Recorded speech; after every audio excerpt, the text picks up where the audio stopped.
సోనియమ్మ నాయకత్వం Congress party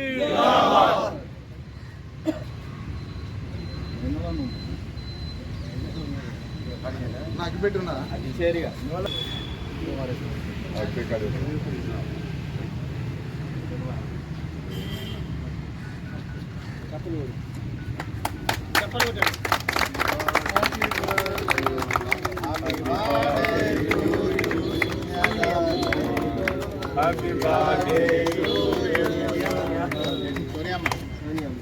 Telangana సోనియమ్మకు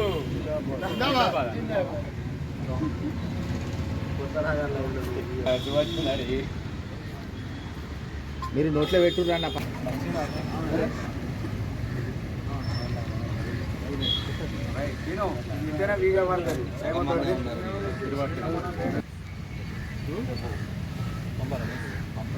right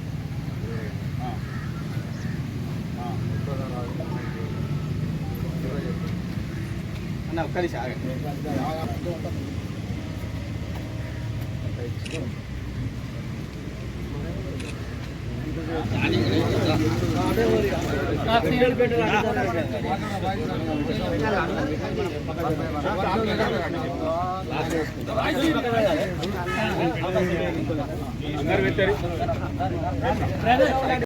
జన్మదినాన్ని ఈరోజు మందవరం పట్టణంలో ఘనంగా నిర్వహించుకోవడం జరిగింది.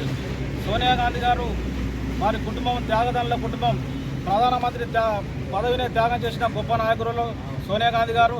అలాగే ఒక ప్రాంతంలో కాంగ్రెస్ పార్టీకి నష్టం జరిగినా కూడా మనకు తెలంగాణ ఇచ్చిన గొప్ప నాయకురాలు సోనియా గాంధీ గారు. సోనియా గాంధీ గారి కుటుంబం ఎల్లప్పుడూ పేద ప్రజల కోసం నిరంతరం కొట్లాడే కుటుంబం. వారు 2004 అధికారంలోకి వచ్చినప్పుడు మన పేద ప్రజల కోసం అనేక సంక్షేమ పథకాలు ప్రవేశపెట్టింది సోనియా గాంధీ గారు.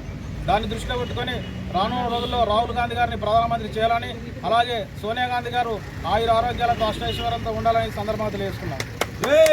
చెన్నూరు నియోజకవర్గం మందమారి మున్సిపాలిటీలో ఎమ్మెల్యే క్యాంప్ ఆఫీస్ దగ్గర సోనియా గాంధీ గారి బర్త్డే కార్యక్రమం కార్యకర్తలు నాయకులందరి సమక్షంలో ఘనంగా కేక్ కట్ చేసి జరుపుకోవడం జరిగింది.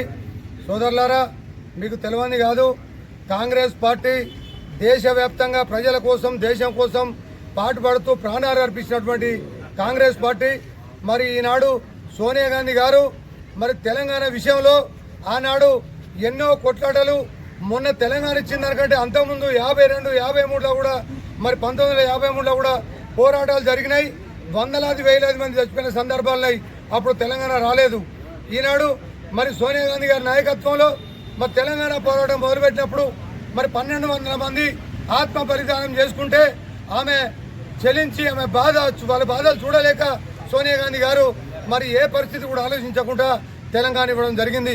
ఆనాడు కేసీఆర్ గారు చెప్పిండ్రు, తెలంగాణ ఇస్తే నేను మీ కాపల కుక్కలాగా ఉంటా అని చెప్పి, మీరు ఏది చెప్తే అది వింటా అని, దళితుడిని ముఖ్యమంత్రి చేస్తా అని చెప్పినటువంటి కేసీఆర్. మరి ఒకవేళ స్వార్థం అనేది ఉంటే మరి సోనియా గాంధీ గారు, నువ్వు ఆనాడు తెలంగాణ ఇస్తే నీ టీఆర్ఎస్ పార్టీని కాంగ్రెస్లో విలీనం చేస్తా అని చెప్పినావు, మరి ఇప్పుడు ఇస్తావా చెప్పు, నేను తెలంగాణ ఇస్తా అని అడిగింది. ఆ స్వార్థంతో అడగలేదు, ఏది మాట్లాడకుండా తెలంగాణ ఇవ్వడం జరిగింది. ఆనాడు ఆ త్యాగం చేసి తెలంగాణ ఇవ్వడం వల్ల ఈరోజు మన రాష్ట్రంలో అందరం బాగుపడుతూ అన్ని రకాల బాగా ఉన్నాం.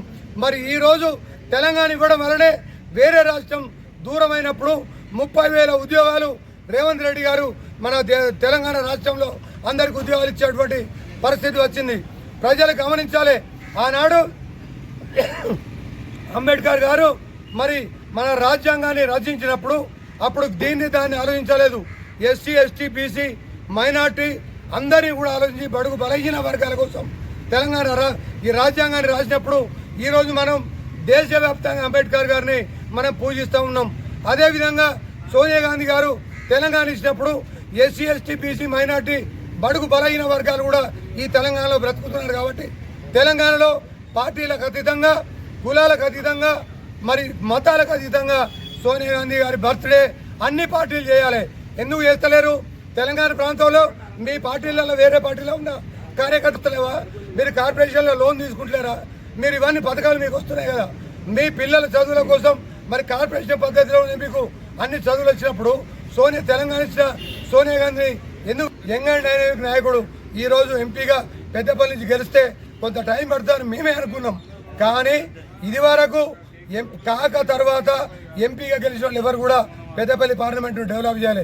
మొన్న గెలిచినటువంటి మరి ఎంపీ గారు 100 కోట్ల రూపాయలు తీసుకొచ్చి పెద్దపల్లి పార్లమెంటుకు 2000 కోట్ల రూపాయలు ఫండ్ తెచ్చి పార్లమెంటును డెవలప్ చేయడం జరిగింది.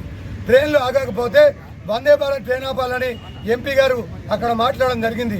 అది కాకుండా మందమరి లాగే ట్రైన్లు కూడా ఆపాలని పార్లమెంట్లో మాట్లాడడం జరిగింది.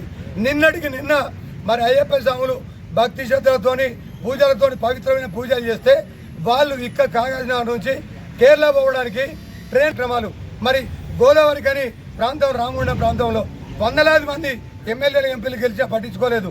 మరి జై కాంగ్రెస్.